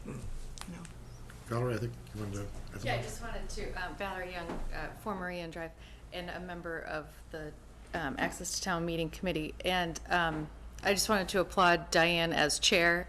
It was a very productive committee, mostly due to her leadership. We did have a couple lead members, but keeping us on track and sort of setting the bar for a very productive committee rests on her shoulders. And I just think one of the things I'm proudest about this committee is our paper trail, because some of these issues sort of get tossed around anecdotally a lot, right? Like, what if we did this? Or why don't we, when's the last time we looked at the date change? Why is it in March? How can we get more people in? And so I'm just really proud of all the documents that she walked through. And if anyone hasn't had a chance to look at our 30-ish recommendations, I think that's really the meat of the matter, right? Is we can't make people vote from, we can't get people to vote from home, but I think the overarching theme was, how can you make it more efficient? how can you improve communication and education? And then once you get someone in the door, just trying to use their time as quickly as possible. So all those recommendations really touch on so much of those things, and I think that was really the meat of what we learned and what we reviewed. And that table that shows the different attendance levels is something also that we talk about, right? Like everybody seems to nod their heads when we say it depends on the topic, but just seeing it in black and white was like, it really doesn't matter if it's, we have like naturally occurring data, right, from COVID of being outside in June or a weeknight in October or a Saturday in March.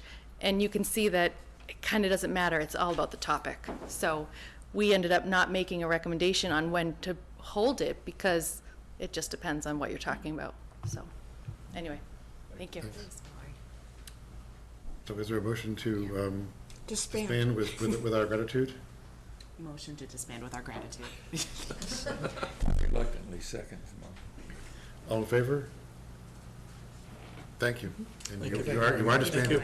It was a great team. That was really fun to work with, and they all were very passionate, and, you know, we had fun too. In addition to getting the whip out, we all had a good time too, so. Well, we have openings on other committees. Yeah. Watch it. Thank you. Thanks. Next item, review and discuss the solid waste request for proposal for contract beginning in FY '25. Eric, do you want to handle it from there, or do you want to? Sure, thanks, Scott. Yeah, really all Kristen and I are doing tonight, we just wanted to update the board on what our plans are for contracting for solid waste and recycling collection services starting in fiscal year '25. So both of our existing contracts for recycling and solid waste will be expiring at the end of FY '24, and we have started to put together an RFP. We do anticipate working collaboratively with members of the Recycling Commission, as well as Sue Thomas, our Sustainability Coordinator. We're hoping to get this RFP on the street next month, and we'll be bringing back the final version for your review before we release it. And we'll be working closely with Town Council just to make sure there's no concerns identified through that RFP process. So I'm happy to answer any questions the board might have. Any questions? I have a question of where the pay-as-you-throw conversation how much of that would influence this next step? And should we have a bit better idea of what we want before this? So right now, we're planning in bidding language, an ad alternate. So we would do a straight bid as our program currently exists. We would request for proposals for that. And then we'd have them the contractors bid if we were to implement pay-as-you-throw either in fiscal '25 or in future years. Eric informs me that this is standard language in other contracts he's reviewed, and it may have been in the contract language that we're currently under. Eric, you can correct me if I'm wrong, but we think we can bid it out as that alternate method. If we're not quite ready to implement pay-as-you-throw at the time, we could use that option in the future with this hauler. I have a follow-up question, but Eric, did you? Hey, Eric. I was just going to add, so, you know, the language that we put in the existing contracts kind of just reserve the right to negotiate it. I think given the unknown variables of the future pay-as-you-throw program, if we do so select to implement one, will be hard for a vendor to put a price on. So I think it's going to be something we'll have to discuss and negotiate with whichever vendor we select. Okay, I guess that was related to my question, because I was like, how are we going to get those bids if we don't know yet what we are trying to decide around pay-as-you-throw? So it feels kind of like chicken and egg. You know, I don't know. I was just trying to think about whether or not we need to visit that conversation sooner rather than later. I think, you know, we need to get this contract out on the street as soon as possible.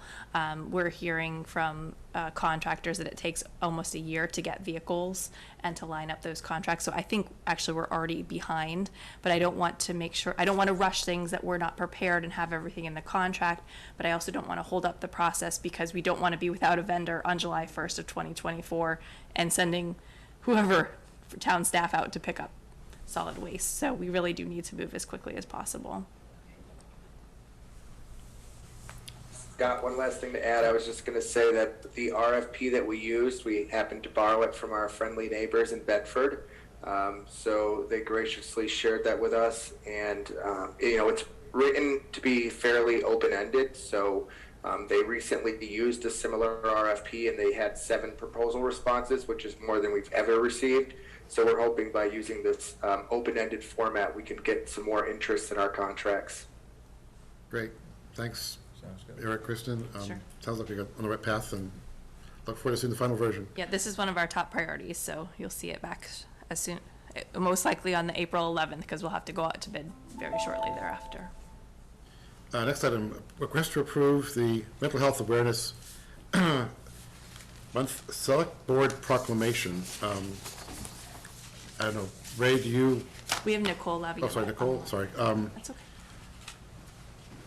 Do you want me to actually read it, or just kind of, If Nicole wants to give just a. I'd rather, just stop this. Yeah. So, can you promote Nicole, Eric, please? Thank you for having me. I wanted to share that, so we took some time to look at promotion and education of mental health for the Westford community, and May is Mental Health Awareness Month, and looking at other towns and what they've done, as for Chelmsford, Lexington, Springfield, Mashpee, several towns have put together these mental health awareness proclamations. And last year, President Biden also put together a national mental health awareness proclamation. So with that, we were proposing that the select board sign off on a mental health awareness month proclamation, which would then in turn be read at the approved this evening mental health awareness event on May 1st. So the proclamation is included in the packet. So Kristen, I don't know if you'd like for me to read it. Oh, there it is. Thank you. Or if you just want to give some of the highlights, Nicole, of what this actually means, that would be great. Sure. So so the proclamation really shows, I think, the community as far as looking at mental health awareness, around the education, the promotion, trying to destigmatize, reduce the stigma of mental health, mental illness, so to increase the conversation that we are having through events and education with the community. So through small meetings or larger meetings, individual conversations. So there's several points here. So to kind of show the community how we're committed to support education and reduction of stigma around mental health. Now, I think yesterday you had your first mental health committee meeting, correct? We did. Yesterday was our first community behavioral and mental health committee. So thank you and congratulations. Did they take a position on this by any chance? So yesterday, with it being our first meeting, we actually did not share the proclamation, the form. We did talk a lot about the event and the various things that we were doing. We did not take any votes yesterday except for adjourning the meeting. So we did discuss and invited, if this was approved this evening, the committee to attend the event. We will have another meeting before this May 1st event does occur. So to discuss attendance from the committee. Okay, what's the pleasure of the board then? I just have a question, Ray. That one statement in here, it says, Nicole. oh, Nicole, I'm sorry. That's okay. It's late, John, it's okay. Yeah, Nicole.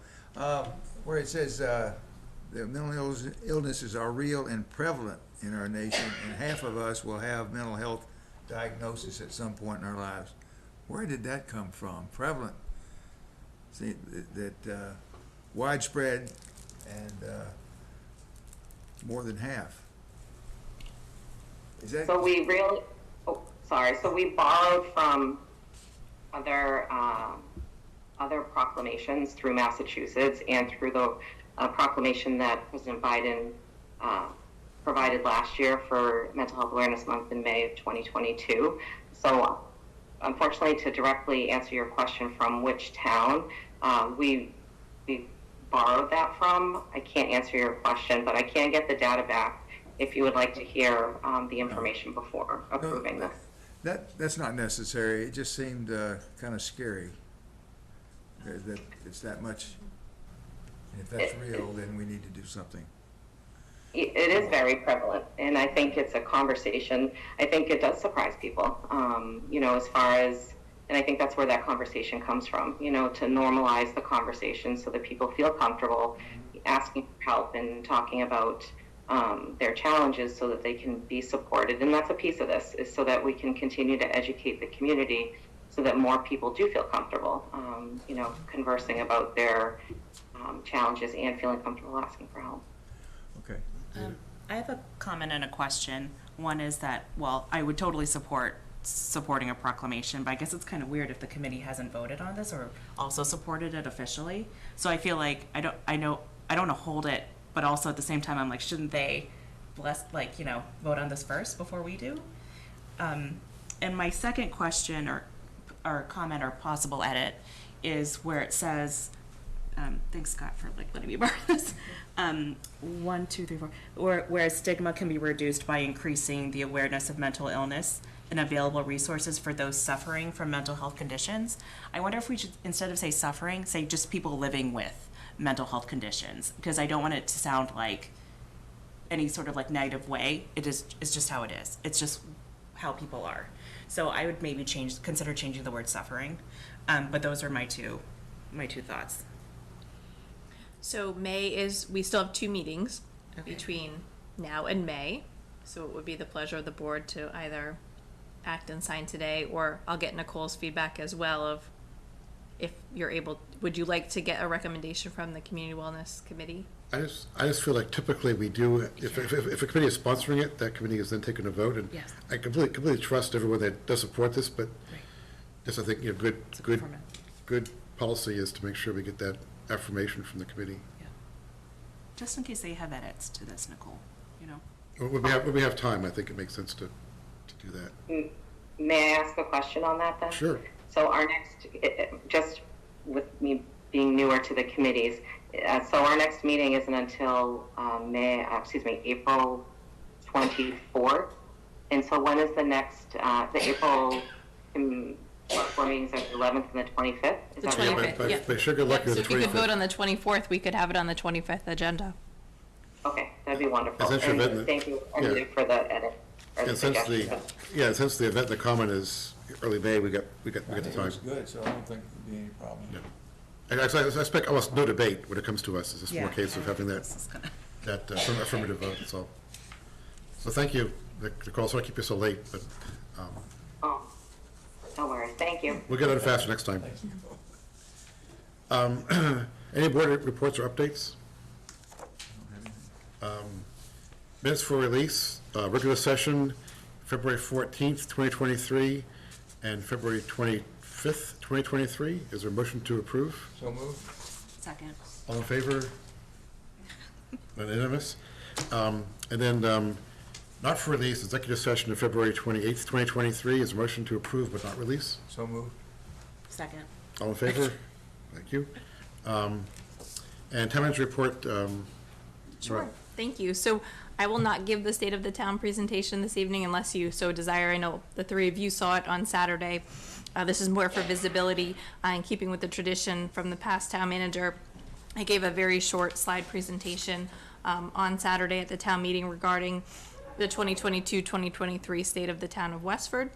I think it was very well received. There's also a longer version on the website as well under the town meeting tab that gives a little bit more detail into the budget and how the budget was developed. So if anybody has any questions on that from the public, I'm happy to speak with them offline, and I look forward to continuing to pass on that tradition and perhaps add and subtract some elements of that in the future.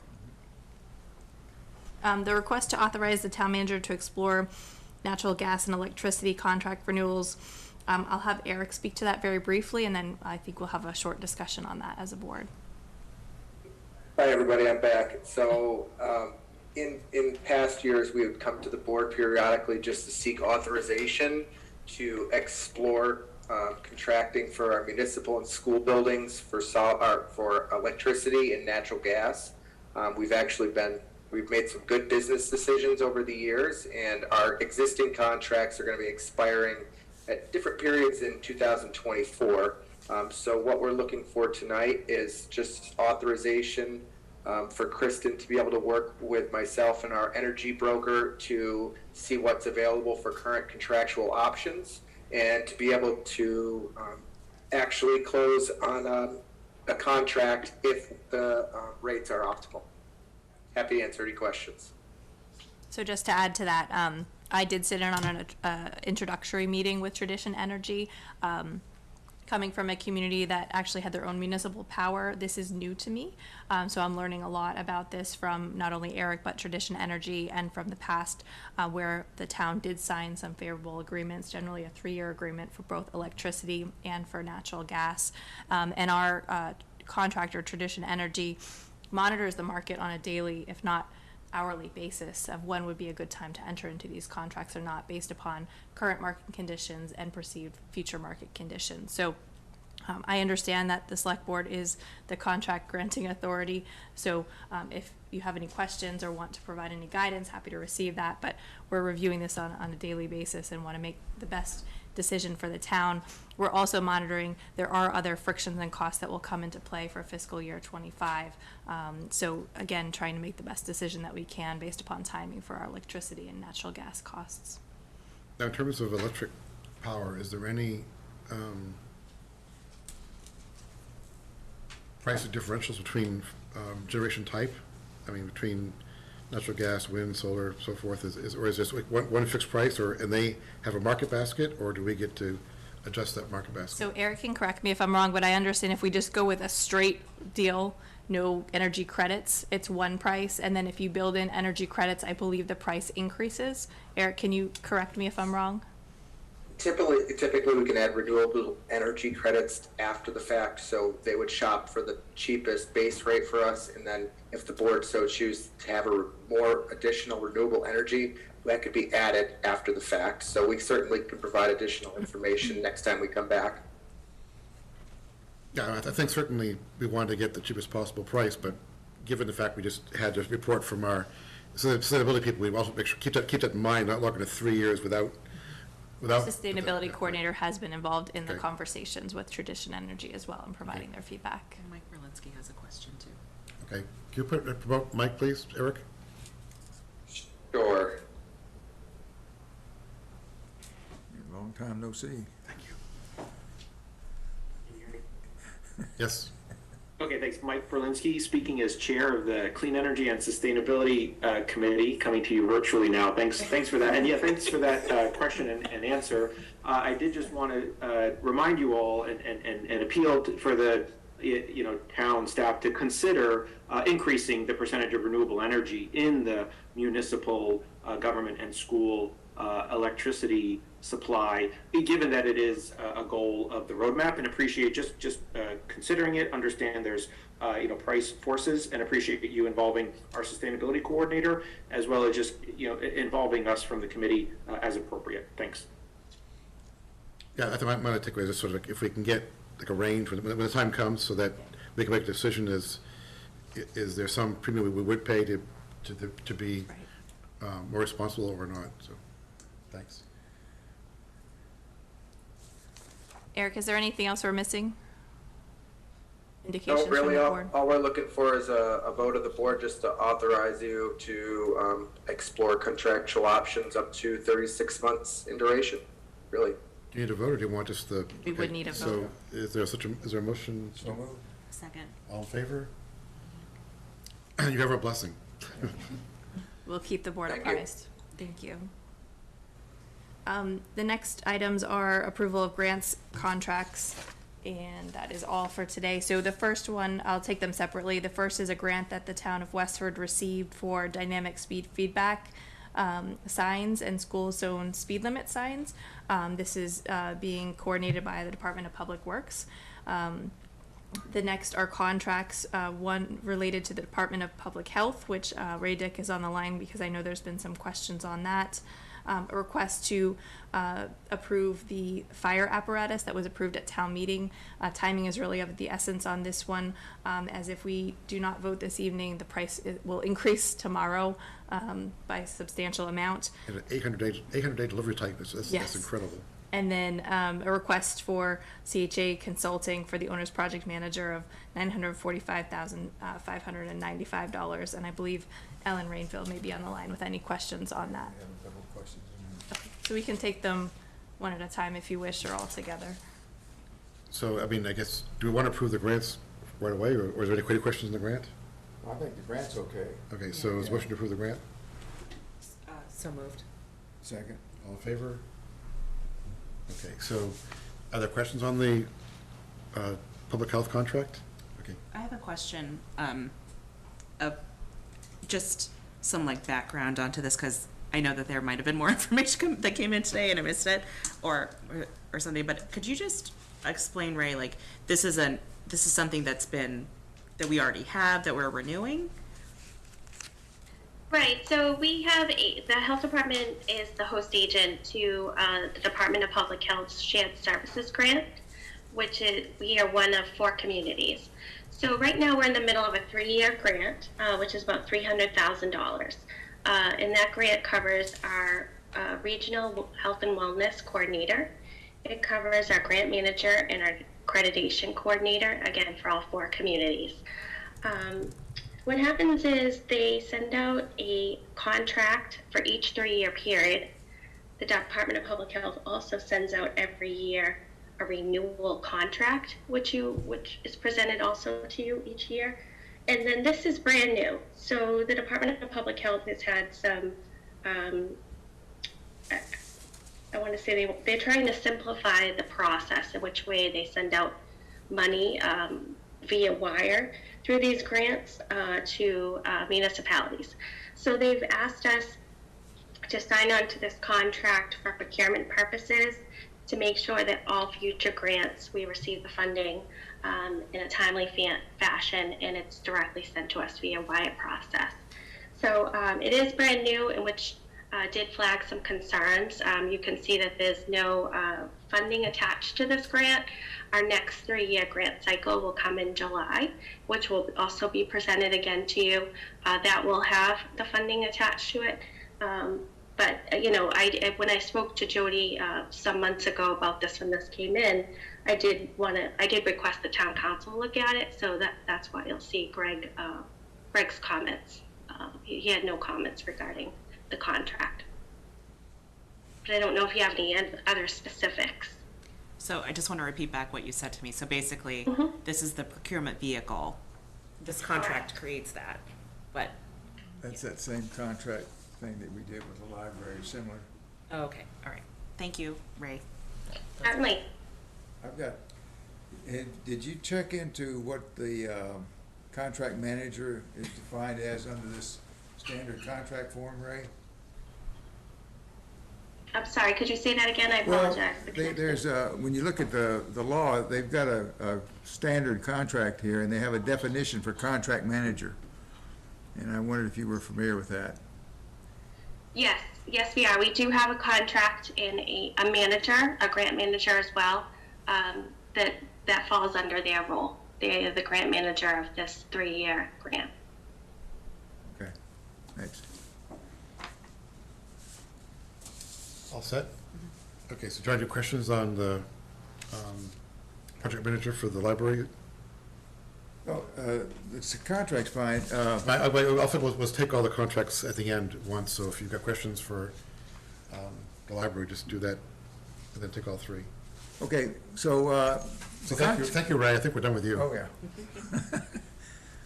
Yeah. So looking at the process moving forward, we have the owner's project management services contract here. What's next, Ellen? We go to the design phase? You're on mute, Ellen. I'm unmuting, thank you. Yes, so with your approval tonight of this contract, we will be repeating the designer selection RF2. We already have a draft of that in hand. The library trustees and the permanent town building committee are planning to meet 2 Monday nights a month. as a joint building committee. So we hope to have a swift designer selection process done, and then we go into design development. We ended the 2014 through 2016 planning and design grant with schematic light and plans and designs and a number of deliverables, but heavy-duty design development will now occur, and we'll also be able to incorporate the sustainability goals and some of the newer energy initiatives, that weren't even thought of in 2016. Okay, the other question is, the select board, acting for the town, is the awarding authority. Under Article 2, and it says designate one or two more representatives to work. Have you thought about, I've asked for a kind of a look at the schedule going forward, and then the kind of how the thing's going to operate as far as approval authorities and things like that. Is that something you and the Permanent Town Building Committee have talked about? And do you have a plan in that regard? Well, at this point, it would probably be Tom as chair of the Permanent Town Building Committee. There would be a vote, after the OPM has approved that work has been done and that invoices are ready to be paid, then there would be a vote to approve those. The library staff would be supporting with the warrants and all of the what I want to say, documentation and actually facilitating warrants and payments. And so then it would come to Kristen next. So we've started to talk about that, and I had put together a matrix for how we could do it, but I think it's going to be handled the way the fire department and the Permanent Town Building Committee last handled the fire station warrants and payoffs. Okay. Yeah, I guess I was kind of looking for an understanding and moving forward, how that workflow would be. Because we're going to run into probably some scope issues along the way, and I think we're going to sure run into some cost increases. And I'm just wanting to get an idea of how that process is going to flow. I think having the Permanent Town Building Committee and